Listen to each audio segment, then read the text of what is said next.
Okay, everyone, tonight's feature presentation is The Pros and Cons of AI in the Classroom, a talk by NYACC board member Dina Schlesinger with Cecilia Evasco and David Sherman. Go ahead, take it away, Dina. I think last year I heard about a college professor who was terrified of AI in her classroom. And since then, through an art association, I met a teacher who absolutely loves working with AI and she's terrific at it. And she agreed to give part of the talk. It's 15 minutes, but she's fascinating. And I heard another man who teaches at Columbia, business at Columbia, and he has big reservations about AI, but he's using it and he has different methods of using it. So we'll see each one. And at the end, I'll show you a school where there are no teachers, just AI and just machines. It's totally run by AI. And that's a very short part of the presentation, but it should also be interesting. So let's start. And I'm Dina Schlesinger. And actual intelligence, AI, has arrived in a big way in the education system. Many students are going to the AI computers programs and writing whole reports and handing the reports into their teachers. And what can teachers do about that? And there's a lot of controversy about that. And the other thing is, do people think that AI will overtake teachers in the classroom and soon there won't be any real teachers? So those are the issues that we're looking at. And again, it was about 2 years ago. I was tutoring a boy in English. He was in the third grade, and he told me that he handed in a report about Christopher Columbus. And I said, well, before you hand it in, why don't we look at it and talk about the English, the grammar, the spelling, and other things? And he said no. And he was so emphatic about it that I suddenly realized he already handed it in. And he didn't write it. His English was terrible. It was done by computer. And the thing was, if a kid can do that, how do you interest them in grammar, in critical thinking even? And these are the big questions. When did it happen where people start to think that computers can think like people? And the first one to do that was um, Alan Turing in 1950. And he developed a Turing test. And he said, if you can't see the difference, if you ask the same question to a computer and a person, and you can't tell the difference in the answers and see which one is done by a computer, then you can say a computer thinks. And he didn't publish his questions because he didn't want it known, but the kind of questions he asked computers are, how do you feel? And also logic questions, like, why does a 24/7 supermarket have locks on? So he saw that the answers with the people were very similar to the answers that were done by computer. And he said we can say that computers think. And years later, they used the word artificial intelligence for this. And we'll talk about this later. But I met two people. One of them is Cecilia Evasco, and she's a high school English teacher. And she has a great technology background, and she loves AI and integrates it into her classroom, but not all the way. She has very surprising things that she does with it, but also she's surprised at how many kids say they don't want to use it. And David Sherman, I met, um, I overheard him talking to someone, and he said he's a college associate professor of business, and he finds that a lot of student papers are remarkably alike. And he has very big considerations about AI, but he also sees its value and he's learning how to use it. So I'll play you what each one of them said. Cecilia is an English teacher at a charter school in Yonkers. Before that, she was an English teacher at a charter school in the South Bronx. Cecilia loves technology and always integrates AI into her curriculum. And in the charter school in the Bronx, she integrated technology. Cecilia graduated from the New York Institute of Technology and got a master's degree in education and technology. She calls it the best decision she ever made. So I have some questions for you, Cecilia. What are your general feelings about you utilizing AI in the classroom? First of all, I'm very excited, and I've been a teacher for 35 years, and things were getting a bit monotonous, especially if I'm just teaching English. Integrating AI into my classroom caused a surge of adrenaline rush every time I walk into the classroom and we are doing a project involving AI. So I am excited. Yes, I'm a bit nervous, but I'm more excited than I am nervous. But I look forward into foraying into the world of artificial intelligence in the classroom. But please keep in mind, my background in technology is very strong. I used to work at a technology high school in Stamford, Connecticut, and even before that, for the New York City DOE, I was on the tech squad. So I've been one of the pioneers in education, in educational technology, and I was also one of the in the first cohort to take the certification exam for educational technology. Great, thanks. And what advice do you have to give teachers about incorporating AI into their curriculum? Okay. I know it could be scary, but first and foremost, remember that everyone is new to this, so it's okay to make mistakes. And if you have trouble like making mistakes, you're gonna have to shift your mind. I started using AI officially in my classroom last June. And even though I'm very experienced with using technology in the classroom, there were a lot of mishaps, mistakes, and so on. But I think both myself and my students all enjoyed the experience, and that's what's important about it. But you have to use AI in a meaningful way and not as a replacement tool for teaching. So AI is there to supplement what you already do in the classroom. I know it could be hard because it entails, shifting your approach to teaching, shifting your mind, and it also involves tapping into, creativity, which some people might not feel comfortable to tap into. And another thing that's important to remember is AI could be extremely helpful for students who need extra help, students in need. And it is a really powerful tool because it allows for more self-paced learning, which is critical.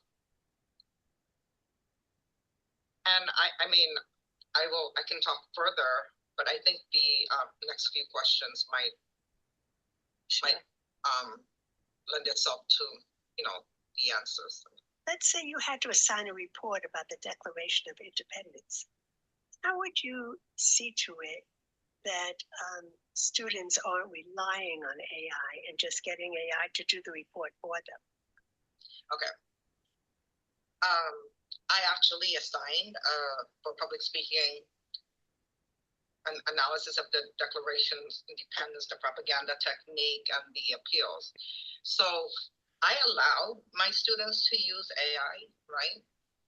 But the bottom line is they have to understand the technique in order to explain it. I mean, yes, AI can spout out, the lines, the technique, but they're going to stand in front of the classroom and explain the lines phrase by phrase. Exactly. What technique is captured in that line and why. Great. So when there is a presentation involved and students are in the front of the classroom, that puts them on the spot. So they're more likely to pay attention to what they're researching and, capturing. I noticed that when a presentation is involved, they'll read more carefully. Right. Yes. And I want to skip a question and ask something that's super important.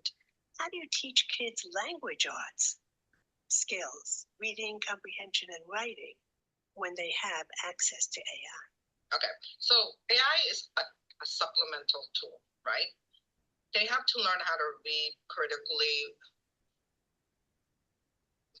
through certain methods, like say in AP English, we teach soapstone, which is to analyze speeches and arguments. So that can be done by AI, but when you actually ask them to explain, the process. That's right. They cannot rely too much on AI. So especially for writing, if it is process based, you're going to get more authentic work. And usually in my writing workshops, I have them do free writing, on paper first before actually transferring it to a document. So if it is process based and you're grading on each segment of the process, you get more authentic work done. Do your students enjoy using AI in the classroom? Surprisingly, I allow them to use AI. Surprisingly, I would say half of them still prefer to do it the traditional way. That is very surprising. Yes, it's very surprising. Yeah. But some, some students would come to me, can I have loose leaf paper, please? And I'm allowing them to use it. Yes. So wow, that's a teacher's dream. Yeah.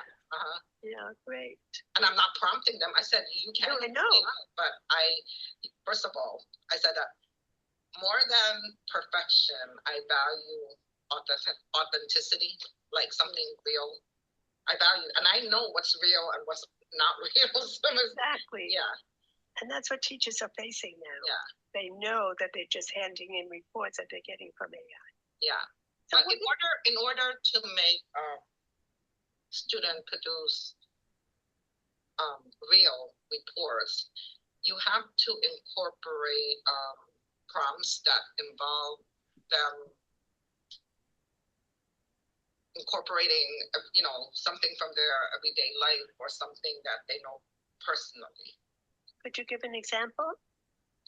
Okay, so say the Declaration of Independence, life, liberty, and the pursuit of happiness, right? Yes. Why is that glittering generality? Because they put glittering generality. What is life to you? What is happiness? And so, you could have like a discussion. That's right. And when there's opportunity for discussions, you should invite students to talk. All right? Yes. Great. And I know teachers who just avoid it completely and don't even give writing assignments anymore because they're scared that the students will just go home, get a report from AI, and hand it in. So what do you say to those teachers?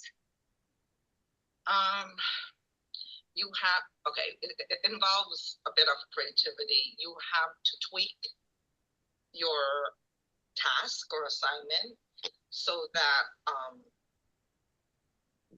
there's something personal. There's something that the kids could connect to the assignment and to something in their everyday life. All right. What else? Just give an example from go on. No, here's another thing, and I do it a lot. You know how in TikTok kids are obsessed with like taking a camera and what's that phone, right? So I actually, one of my best projects involved vlogging, right? So suppose you are a say Declaration of Independence? What do are the is it still valid in, you know, like in today's like culture? You could go have them interview people outside using blogs or something. You have to be creative, all right? Forgive me, but what is a blog? A blog is when you video instead of a blog. Right. Blog with video. That I know. Yeah. Oh, great. And the kids love blogging, but you can't. They can't bring their phones to the classroom because. Right. But if that is an assignment, blogging will get a lot of work, and so maybe they could blog the answer to whatever research or blog. I mean, but that is something that is engaging. All right. Yeah. So that's just one. I'm just offering like what I do. Suggestion. Yeah. Well, teachers need it now because I know a few who just avoid it completely and just won't give out assignments. Okay. You know, written assignments. So this is great what you're saying. You can give traditional assignments. I still do, right? But you need to supplement it with something else. The questions I give are, you read, you answer, you read your answer, right? But at the end, I give them the option to act it out, something, a scene, or to interview a sister or something. So you have to make the assignments engaging. Yes, you could pretty much get AI from anything, but when an assignment is engaging, the kids are more likely to invest. Exactly. Yeah. And be creative on their own. Think about the analogy, and I was thinking about this coming home from work today. The foray into the world of artificial intelligence in the classroom is much like you're flying a plane, but you're building it as you're flying. Wow. Right? Yes. So you got a structure to get up in the air, but you're actually building it. That's where we are at this point. How true. So no one should be afraid of making mistakes. I've made a lot of mistakes, but when you make mistakes, you learn from it. All right. And I think it really requires a shift in mindset because teachers tend to be experts at their content area. Mm-hmm. With this artificial intelligence in the picture, that mindset has to shift a little. Be more open to make mistakes. You are a pilot on a plane that you are building. Yes, it's wild, and hopefully the mistake won't lead to any crashes. But it's a great idea, and thank you, Cecilia. Oh, Dan wants to ask you a question, but which AI do you use? Do you use GPT? Do you use Nano Banana? Okay, yes. I experimented with ChatGPT. I like it. I experimented with Google AI mode, which is really good. But my favorite is Perplexity. Perplexity? It's my favorite. Really? And also, what excited my students the most is Whisk, which is Google. So you can't find Whisk unless you type Google FX Whisk, because Whisk allows you to generate any image of whatever project you're doing in a realistic way. I don't think it violates any trademark. So that's FS Wix? FS? WHISK. Oh, okay. So my kids were really excited because, especially if they're doing storytelling, which they were in June, I said you could create your, like the image for your story using Whisk. Yeah. Thank you so much, Cecilia, because I know a lot of teachers who will be very interested in what you're talking about. Yeah. So thank you. Cecilia Evasco loves integrating AI into her classroom, but David Sherman has some reservations. And David is senior advisor and co-founder to BGO Strategic Capital Partners. And he also teaches at Columbia Business School for Real Estate, the Milstein School. What is the name of your course at Columbia? I teach a course called Distressed Real Estate, which is one of the last courses that the MBAs take before they graduate with their MBA. And the purpose of the course, part of it is to deal with investing in a distressed environment. But I look at it more broadly.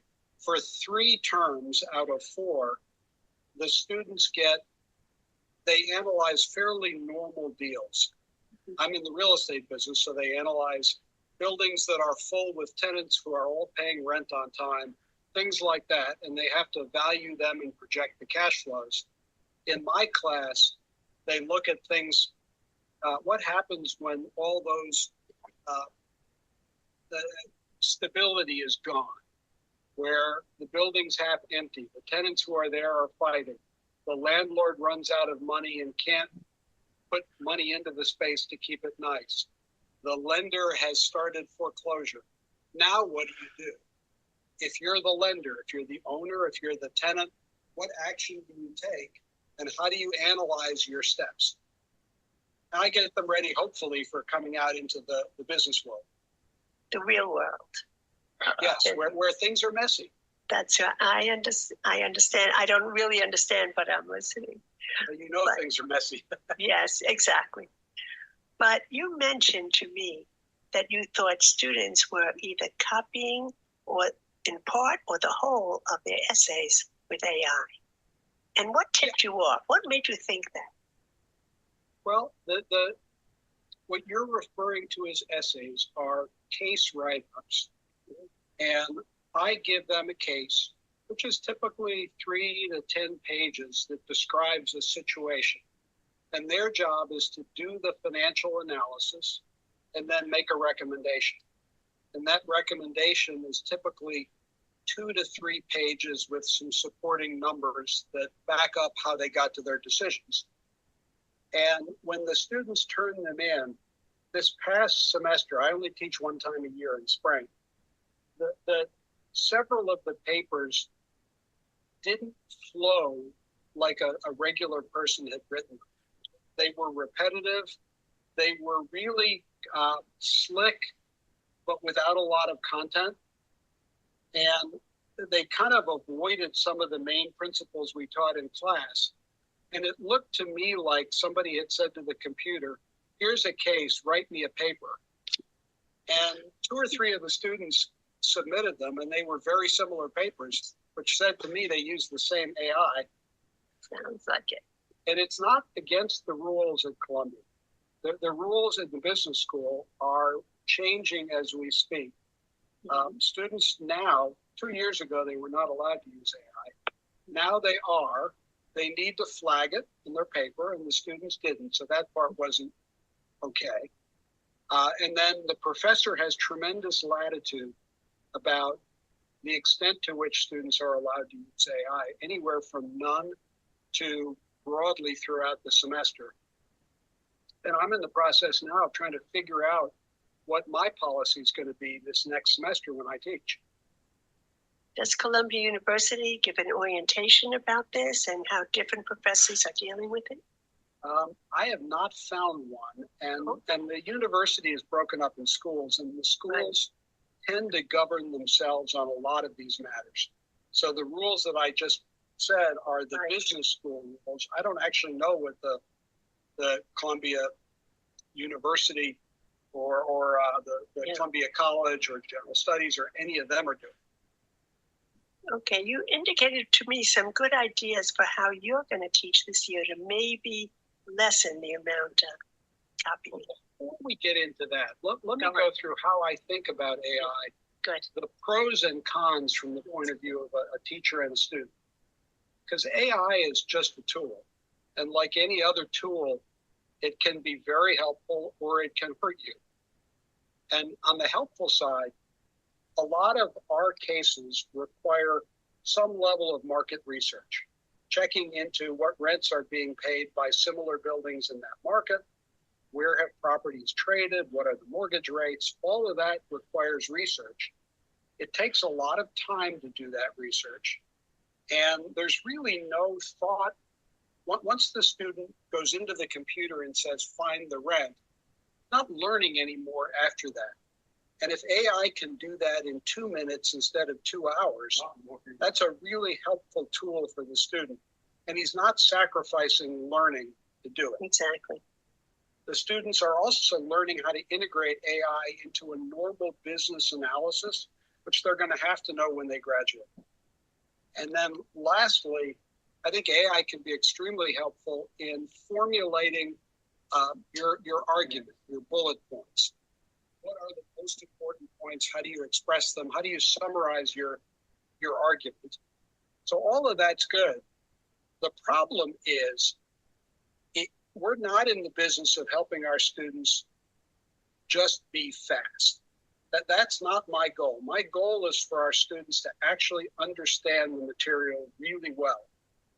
And if it takes them an hour or if it takes them 5 hours, doesn't really matter as long as they're able to do it. They need to learn it. And it's so easy to plug your paper into AI and have the computer do the work. I'm really worried that the students will take that shortcut and not learn the material, not learn the tough analysis that we're teaching, and B, not know if the computer generates something that's accurate or not. If they don't know the material, they can't proof it. And from the experiences that I've had reading papers that were AI generated, the computer is not yet ready to do this analysis. And I'll give you an example. The typical case that we have will be a building with several different parties having a stake in that building. The first mortgage lender has the mortgage on the building. The owner owns it. There might be a partner with the owner. There might be a mezzanine lender, which is a junior lender who's subordinate to the first mortgage. And I will ask our students to analyze the deal from the point of view of each of those different constituents. What are the numbers that they see? If you're the mezzanine lender, you don't care what the owner gets, you care what you get. Yes. And you care what could go wrong that would cause me to lose money in my position. So what are the cash flows? What are the risks? And what would you pay to buy that position if it were for sale? Computer can't do that. It doesn't understand yet how to analyze those risks that are really unique to that individual situation. And the concepts are the same. I could give you 10 different cases. If you understand the concepts, you can do all 10 cases. Computer doesn't understand concepts. It just goes out, as I understand it, and looks through a billion pieces of data for similar patterns. And it doesn't work for this yet.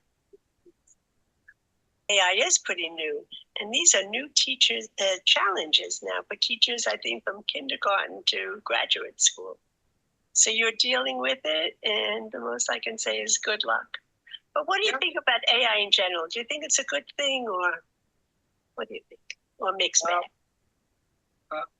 AI in general, I think it will be really good at enhancing the productivity of the workforce. Mm-hmm. And enhancing productivity at a very high level is good for the individuals and it's good for the economy. There will be incredible pain that goes along with it. If you're one of the call center employees who gets fired and you don't have any other training, AI is horrible because it replaced you at a fraction of your cost. If you're the owner of the business, AI is great. And I think overall, over time, we'll find a place for those people who get displaced to have other meaningful jobs. But it's not easy to retrain people and move them to a different industry. It's going to be particularly hard at the levels where people have very little training, but they do only one thing. Exactly. Ooh. And then you asked me earlier, yes, how am I going to incorporate AI into the... That's right. Yes. Yes. I'm not sure, but I've got some thoughts. One of the things I'm going to do is have smaller exercises that test whether a student understands a single concept that we're dealing with, and have them do them in class without the computer. So here's one calculation. Do you understand it? How would you set it up? What's the answer? And give them a series of those little in-class exercises just to test whether they actually know how to do the numbers. And if they do that, then I'm fine with them using AI to write the paper, because it means they have the skills to check the results. Yes. Whether they do it or check it, they know it. Yes, terrific. Okay. And the New York Times has their own standards. They know the writers are using AI. But they have their own standards for seeing that the writers are on top of it, not just ending in Yeah, journal. and law firms, same thing. Law firms, Yes. they all use AI, but they've got to be incredibly careful Yes. not to just accept what the computer prints out, but to verify that it's true. Yeah, we all do. Mm-hmm. Okay. What do you think of it? Do you think it's a good thing? No, I think it should be used as a tool. It's a very good thing, but it should be used as a tool, and most people don't understand it. So they either hate it and avoid it totally, or they use it to write papers, the whole thing. And we are using it like a tool, but it's going to be a huge transition now. And I don't know how the world is going to adapt to it. I hope everybody understands that it's a tool, but it's not an easy thing to convey when it writes a 3-page paper in 2 seconds. No, it's not. And it's going to scare a lot of people. Yes, that's right. They will legitimately be afraid for their jobs. That's right. Yes, including then teachers. There's Terminator. Yes, and then there's Terminator. Luckily, I'm retired. Okay. So thank you very much. Sort of retired, but okay. not completely. Yeah, I'm completely. Yeah, but I do these things because I love talking about things that are controversial. That's a nice project you're doing. Good, thanks.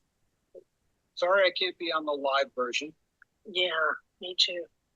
Okay. So, but thank you. You're welcome.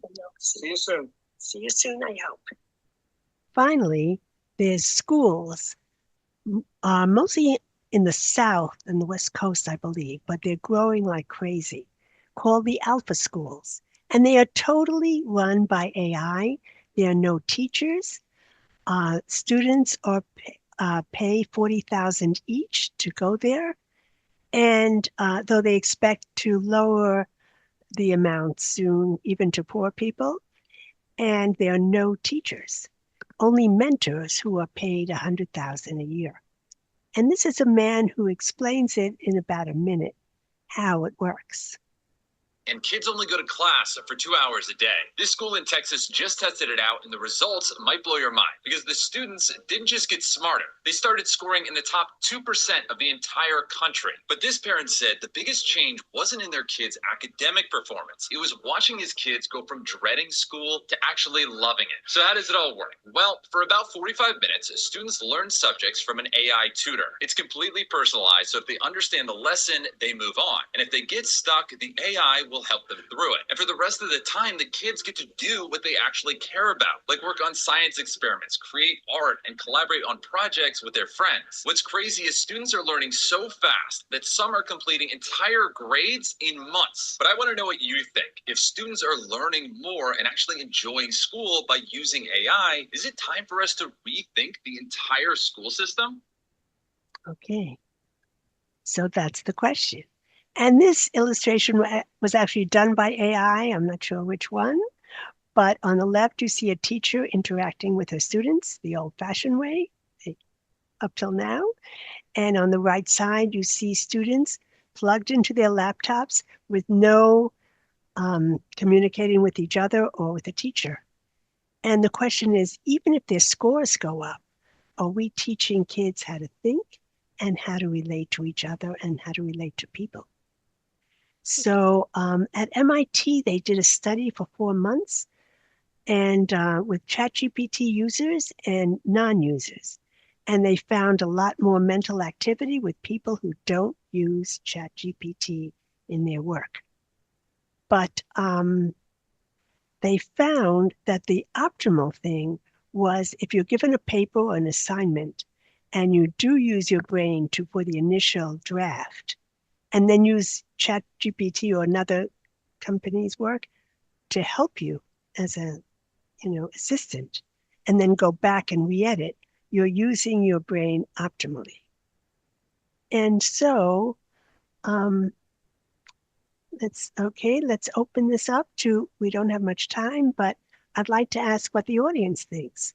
Would you send your child to an AI-1 school? Do you think tech will replace teachers?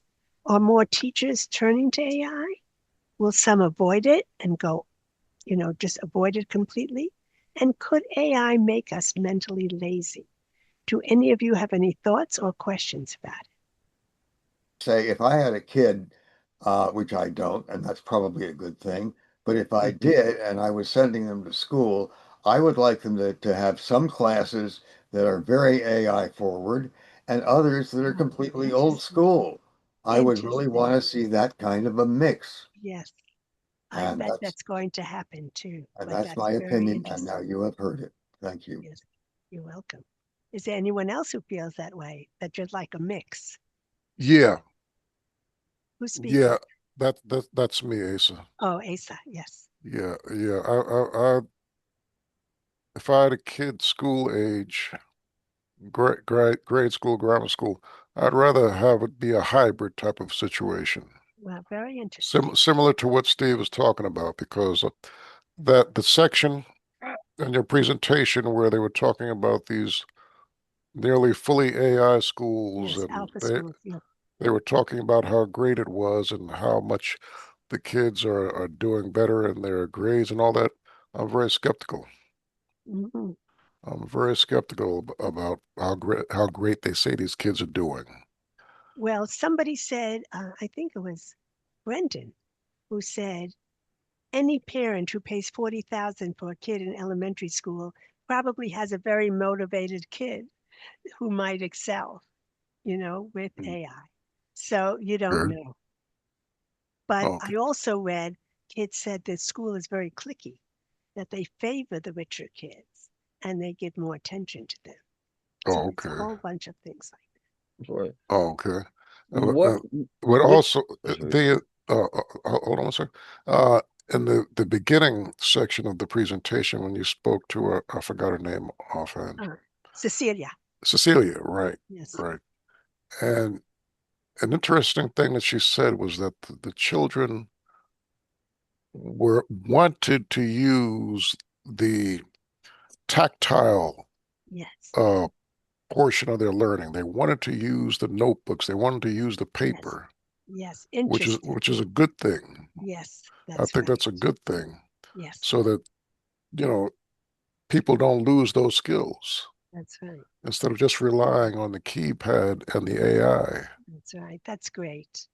And I think that we all can come to the agreement there's got to be a mix. It shouldn't be all AI, but it should integrate AI because it has a lot to offer. Yeah. Go ahead. Again, thank you for the presentation, Dina. It was a great presentation. Thank you.